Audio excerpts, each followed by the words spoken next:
Hello, students of Standard 9th. Good evening to all of you. Students, today I'm going to explain to you physics, that is motion, chapter number 8, motion. Now, before I start motion, I think ये word जो है motion, it's very clear to most of you. जैसे कि the bus is in motion, the vehicles are in motion, the birds when they are flying, the fishes when they are swimming, a horse is running. So ये सारे के सारे move कर रहे हैं, means there is movement involved. Even the planets, they move around the sun. Even the sun moves around our galactic center. Sun भी move करता है. All the galaxies are moving. So there is movement involved. And whenever the movement is involved, we call it motion. ठीक है. सो जब भी कोई object motion में होता है तो उसकी पोजीशन चेंज होती है with respect to time. I repeat, whenever any object is in motion, its position changes with respect to time. Suppose आप अपने घर से कार में निकले and you went to a restaurant. So the car which was park at your home is now at the parking area of some restaurant. It means that उस car ने position change की है from one point to another point. ठीक है. अब कई बार जो motion है ना, वो हमें डायरेक्टली नहीं पता चलता, but we come to know through indirect evidence. जैसे कि we are not able to see whether the wind is moving और not, because wind can not be seen, air can not be scene.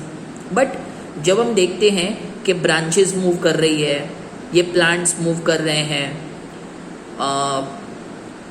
Dust particles are blowing, so इन सबसे ये अंदाजा लगा सकते हैं that yes the wind is moving. Okay everybody. So motion, an object, कोई भी object, it may appear to be at rest. Rest मतलब stationary, and it may be moving. Correct. कोई भी ऑब्जेक्ट को हम देखते हैं, so it is either stationary और इट इज मूविंग. अब मेरे वीडियो में आपको ऊपर ये फैन दिख रहा है. So at present the fan is in motion and you can see this air conditioner. At present the air conditioner is at stationary. But students, is it possible that कोई चीज़ मुझे स्टेशनरी दिख रही है और आपको मोशन में दिख रहा है, या कोई चीज़ आपको मोशन में दिख रहा है बट मुझे एट रेस्ट दिख रहा है? Is it possible? Yes it is. से फॉर एग्जाम्पल, हम दोनों कार में कहीं जा रहे हैं, आप और मैं, हम लोग कहीं कार में जा रहे हैं. ठीक है.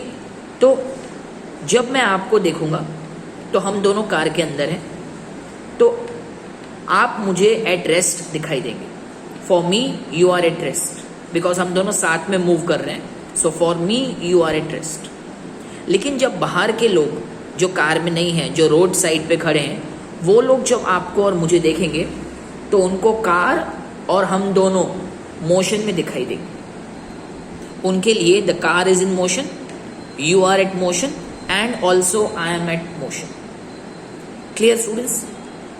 सेम वे जब कोई बस जा रही होती है तो बस के अंदर के जो पैसेंजर्स हैं, passengers which are there inside the bus, they are at rest.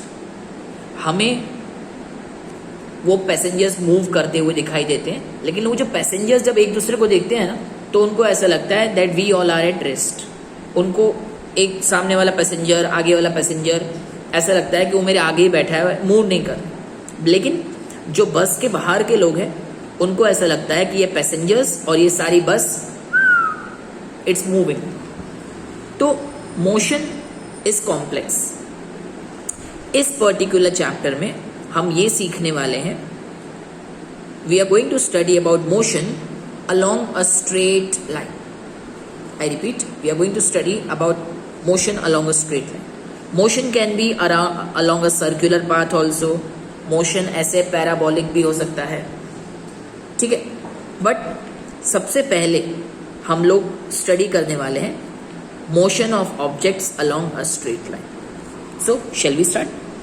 So here we go. जब भी हम किसी ऑब्जेक्ट का लोकेशन जब भी हम किसी ऑब्जेक्ट की लोकेशन डिस्क्राइब करते हैं, then we describe with reference to a specific point या with reference, there is a reference point. मैं आपको एक एग्जांपल देता हूँ. अगर मैं आपको ऐसा बोलता हूँ दैट सुरेश का घर मेरे घर से 5 किलोमीटर वेस्ट में है, तो हम किसकी बात कर रहे हैं? सुरेश के घर की. सुरेश का घर मेरे घर से 5 किलोमीटर वेस्ट में है, तो मैंने रेफरेंस पॉइंट किसका दिया? मेरे घर का रेफरेंस पॉइंट दिया. आई रिपीट, मैंने मेरे घर का रेफरेंस पॉइंट दिया है. So we always specify the location with reference to some point, और उस पॉइंट को बोलते हैं रेफरेंस पॉइंट. रेफरेंस पॉइंट को हम चेंज कर सकते हैं according to our convenience. I repeat, we can change the reference point according to our convenience. ठीक है. नाउ स्टूडेंट्स, मैं आपको रिक्वेस्ट करता हूँ कि आप भी एक कॉपी पेन ले लीजिए and please pay attention to my notebook what I am drawing and please try to understand. Now students, please look at the topic motion along a straight line. ठीक है. अब students यहाँ पे हम लोग एक एग्जाम्पल ले लेते हैं. Let us consider one object. Let us take O as the reference point. मतलब इस ऑब्जेक्ट का जो मूवमेंट शुरू हो रहा है वो O से हो रहा है. Now let us assume that A, B, C, they represent the different positions of the object. और ये जो ऑब्जेक्ट है, it starts its journey from O, मतलब O is the origin या इसको रेफरेंस पॉइंट बोलते हैं. From O it reaches to A after passing through C and B. ये ऑब्जेक्ट O से A तक पहुंचता है. अब स्टूडेंट्स प्लीज चेक कर लो, O से लेके A तक कितने किलोमीटर्स है? This is 0 and this is 60, so it's 60 kilometres. After reaching A, it moves back and comes to the point C. From A, it travels along the straight line and moves till C. तो total distance कितना cover हुआ, या मैं बोल सकता हूँ total path length कितना है? सो OA plus AC. So OA is 60 and AC कैसे निकालेंगे? Please check. 60 में से 25 माइनस करेंगे. So 60 minus 25 is 35.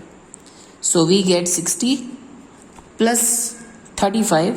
So total path length is 95 kilometre. यहाँ हम इसको ऐसे भी बोल सकते हैं, डिस्टेंस कवर्ड इज 95 किलोमीटर. अब स्टूडेंट्स, डिस्टेंस को समझाने के लिए we require only a number, और we can say we require only magnitude, only a numerical value चाहिए हमको. ठीक है. लेकिन अगर मैं आपसे पूछता हूं that what is the displacement of the object, displacement का मतलब क्या होता है? डिस्प्लेसमेंट को समझाने के लिए let me tell you, displacement means the difference between the initial position and final position. ठीक है. तो नाउ यू प्लीज चेक, जो शॉर्टेस्ट डिस्टेंस होता है ना इनिशियल पोजीशन और फाइनल पोजीशन में, उसको हम डिस्प्लेसमेंट कहते हैं. जैसे इस ऑब्जेक्ट ने अपनी जर्नी O से स्टार्ट की और कहाँ कंप्लीट की? पहले O से C, C to B, B to A और वापस आया अलोंग C. सो ये उसका स्टार्टिंग पॉइंट है और ये इसका फिनिशिंग पॉइंट. तो इन दोनों के बीच में जो डिस्टेंस होगा ना, इसको बोलते हैं displacement.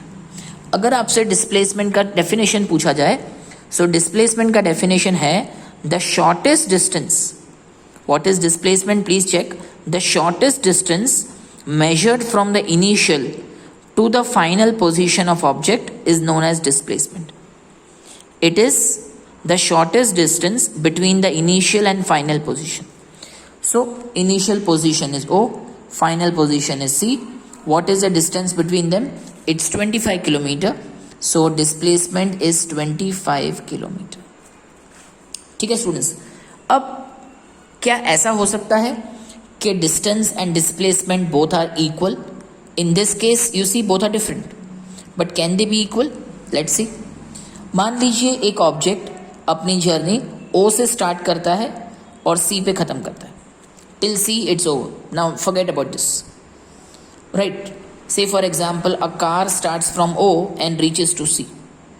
So total distance is 25 kilometre and यहाँ से यहाँ तक जो डिस्प्लेसमेंट है वो भी 25 kilometre. So sometimes distance and displacement are equal. Now the question is, can displacement be zero? My question is, can displacement be zero? क्या displacement zero भी हो सकता है? So let's talk about it. Now consider a object जो अपनी journey O से start करता है from O to C, C to B, B to A and from A it comes back to B, C and then reaches to O. मतलब जहाँ से journey शुरू की थी वहीं ख़त्म की. Starting point and ending point are same, or I can say the initial position and final position are same.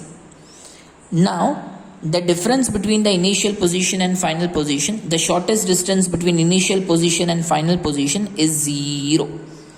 So can displacement be 0? Yes, it can be 0.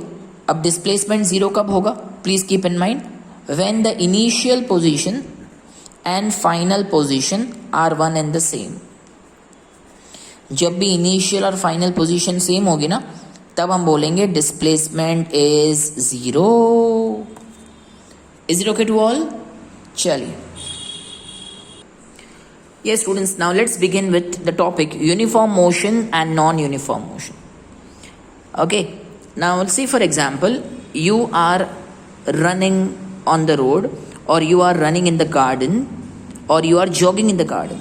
So when you are jogging in the garden, if you are jogging for 20 minutes, so at each and every second you do not cover equal distance.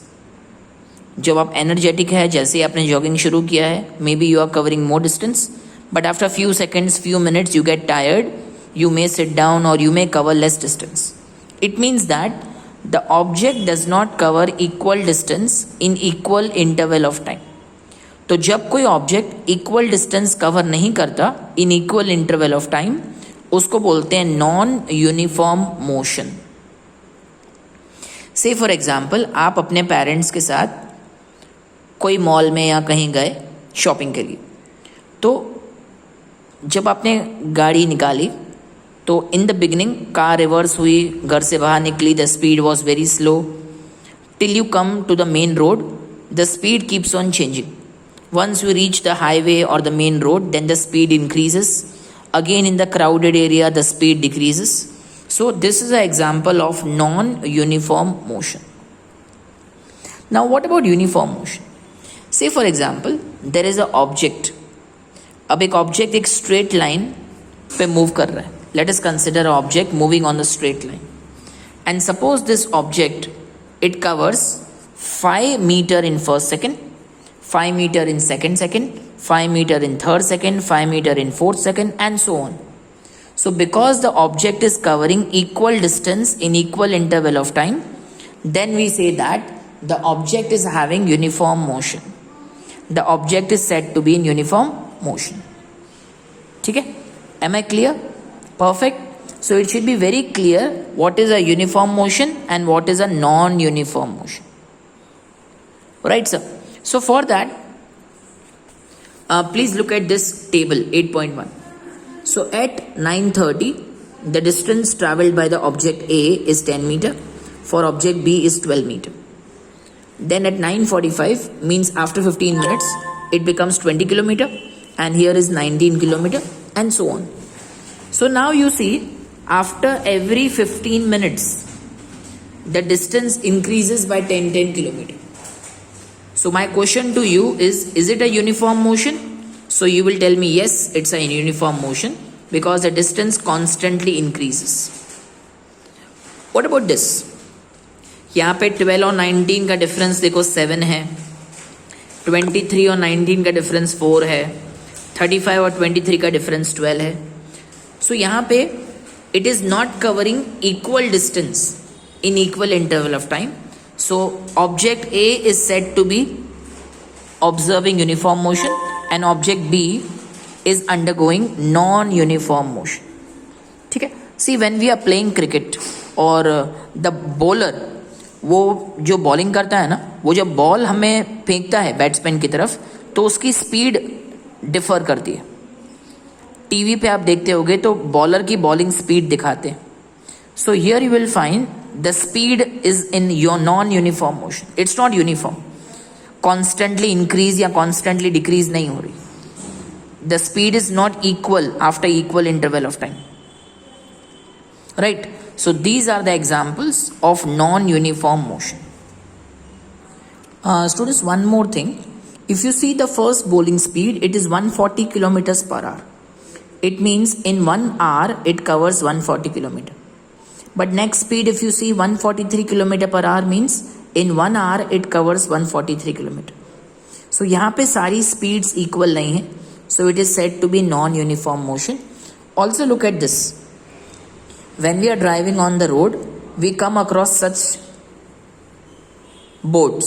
यहाँ पे लिखा हुआ है car की speed it should be 50 kilometers per hour, and the big lorries, truck, it should be 40 kilometers per hour. It means in 1 hour they should cover 40 kilometer. That's the speed limit. And the car in 1 hour it should cover 50 kilometer. Am I clear? So different objects, they may take different time to cover a given distance.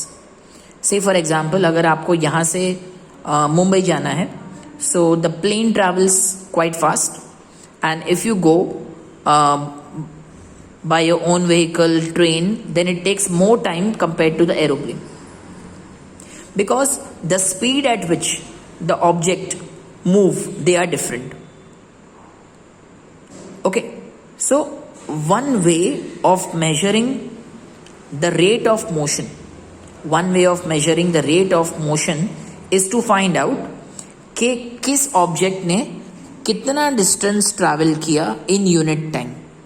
I repeat, किस object ने कितना distance travel किया in unit time. ठीक है, मैं आपको एक example दे देता हूँ. से फॉर एग्जांपल किसी ऑब्जेक्ट ने 30 मीटर्स ट्रैवल किया in 1 second. Say for example, an object travels 30 meter in 1 second. So the speed is called 30 meter per second. उस क्वांटिटी को हम स्पीड कहते हैं. तो स्पीड क्या होता है? स्पीड मतलब distance travelled upon unit time, और we can say total time. How much distance the object is travelling and how much time it is taking.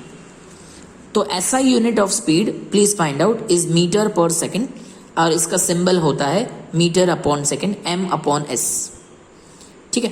और दूसरे यूनिट है स्पीड्स के सेंटीमीटर अपॉन सेकेंड या centimetre per second, kilometre per our. ठीक है. तो speed के लिए we require 2 things, how much distance travelled and how much time is taken. How much distance is travelled and how much time is taken. ठीक है.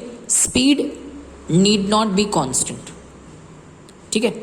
Most of the cases में आप देखेंगे कि ऑब्जेक्ट हमेशा नॉन यूनिफॉर्म मोशन में ही होता है. ठीक है. तो ऐसे ऑब्जेक्ट्स के लिए हम लोग एवरेज स्पीड यूज करते हैं. एवरेज स्पीड कैसे फाइंड करते हैं? Total distance travelled upon total time taken. I repeat, total distance travelled upon total time taken. ठीक है. Suppose s is the total time total distance travelled. s जो symbol है ना, वो टोटल डिस्टेंस का है, और t is the total time. Then v represents the speed. So the formula is v equal to s upon t. I repeat, v equal to s upon t. Let us take one example. ठीक है. अब ये हमने जो example लिया था, say for example that a car starts from O, it reaches to A, right? So it takes some time, say for example 2 hours from O to A. From A to B it takes 1 hour, right? And from B to C, say for example, it also takes 1 hour. तो total कितना distance है देखिए, 60 kilometre plus 35 means 95 kilometer. This is the total distance. And how much is the total time? 2 hours plus 1 hour 3 hour plus 1 hour 4 hour. तो अब हमें मुझे average speed find करनी है. So average speed equal to, let's use the formula total distance travelled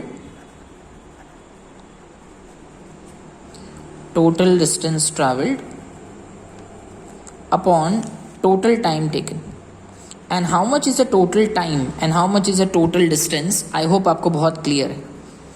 total distance 95 kilometre है और total time था 4 hours. ठीक है, तो 95 को अगर मैं 4 से डिवाइड करता हूं, so I am getting the answer 23.75 kilometres per hour. So this is how we are going to find out the average speed. Now please look at example 8.1. यहाँ लिखा हुआ है एक ऑब्जेक्ट ट्रैवल कर रहा है 16 metre in 4 seconds and then another 16 meter in 2 seconds and we have to find the average speed. Now students please pay attention. First it is traveling 16 meter and then again it is traveling 16 meter. So total distance is 16 plus 16, that is 32, and the total time, first it was 4 seconds, then it is 2 seconds, total time is 6 seconds. So average speed is total distance upon total time. मतलब 32 को हम 6 से divide करेंगे.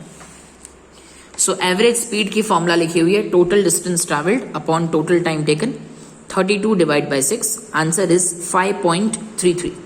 सो 5.33 metre per second is the average speed of this object. Am I clear here, everyone? Yeah. So now my next topic is speed with direction. ठीक है, अब जब हम स्पीड की बात कर रहे हैं ना, तो it is not necessary to mention direction, but there is a quantity, there is a physical quantity which is called velocity. Velocity का मतलब होता है the speed of the object in a particular direction or in a definite direction. ठीक है, अच्छा, velocity can be uniform or it may be non-uniform. ठीक है, so अगर कोई object, when an object is moving along a straight line with a variable speed, ठीक है, जब उसकी स्पीड यूनिफॉर्म नहीं है, जब उसकी स्पीड नॉन यूनिफॉर्म है, तो instead of velocity we use the word average velocity. जैसे आपको याद है ना कि स्पीड में हम क्या करते थे, जब the speed is not uniform, so we use the word average speed. Average speed is always use for non uniform motion. In the same way average velocity we will use for non uniform motion. Right? In case the velocity of object is changing at uniform rate, then average velocity is given by the arithmetic mean of initial velocity and final velocity. ठीक है, मतलब इसका मतलब ये हुआ कि अगर मान लीजिए यूनिफॉर्म मोशन है, तो आप एवरेज वेलोसिटी इस तरह फाइंड कर सकते हैं, initial velocity plus final velocity divide by 2. इसको ऐसे रीड करते हैं, average velocity is the arithmetic mean of initial velocity and final velocity. If you know the value of initial velocity, if you know the value of final velocity, आप दोनों को divide करिए और उसको 2 से डिवाइड, दोनों को प्लस करके उसको 2 से डिवाइड कीजिए. So you will get the value of average velocity. Students, speed and velocity difference क्या है?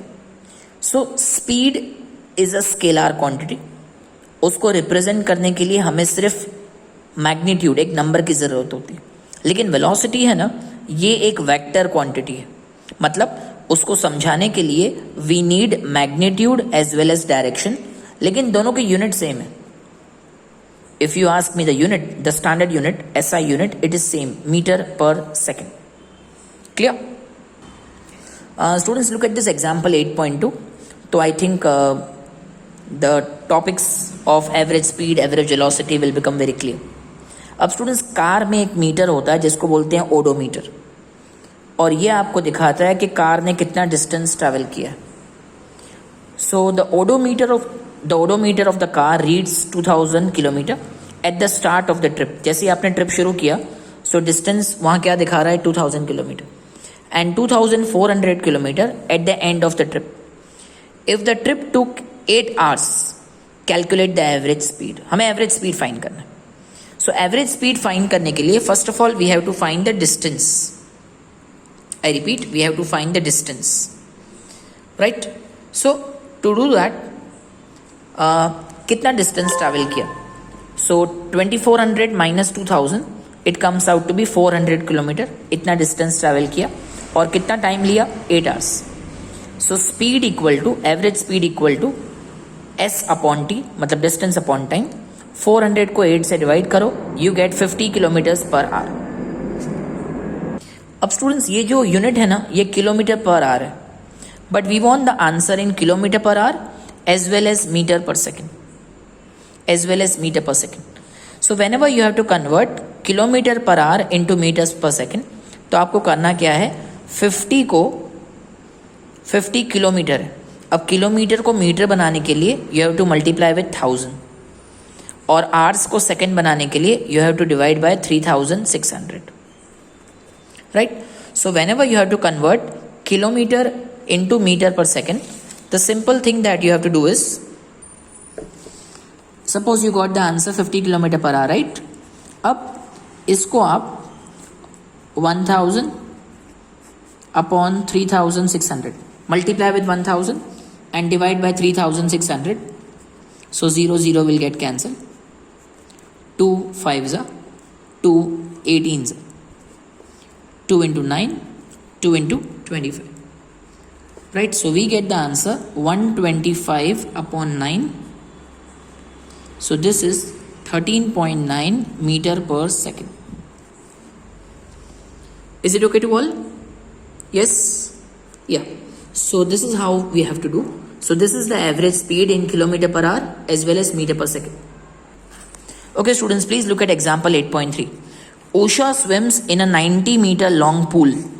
She covers 180 meter in 1 minute by swimming from one end to another end and back along the same straight path. Find the average speed and also find out average velocity of Usha. Yes students, that's very simple sum. एक 90 kilometre long pool है and she covers 180 meter in 1 minute by swimming from one end to another end. So let's understand this. So let us assume this to be the pool. So this distance is 90 meter and how much distance she has covered? 180. Matlab, suppose if she has started from here, then after reaching this end, again she is traveling back. It means that she has started from A, reached B, and then again the final position is A. So how much distance she has traveled? 90 plus 90, that is 180. And in how much time? She has taken only 1 minute. So average speed is total distance upon total time. मतलब 180 upon 1. अब ये 1 है ना, वो minute है और metre के साथ हमेशा सेकंड्स आता है. The standard unit is metre per second. So 1 minute is 60 seconds. So 180 divided by 60, that is 3 meter per second. अब students, starting position and the final positions are same. So the displacement will be 0. So the average speed is 3 meter per second and the displacement is 0 meter per second. Yes students. So I hope the things are very clear. And here we come to the end of this video. So I hope the topic of motion, reference point, speed, average speed, velocity, average velocity and its numericals are very clear to you. In the next video, we will talk about acceleration and other topics of this chapter. Till then, for all the 9th standard students, it's time to say goodbye. We'll meet soon. Till then, you go through these topics and please practice them.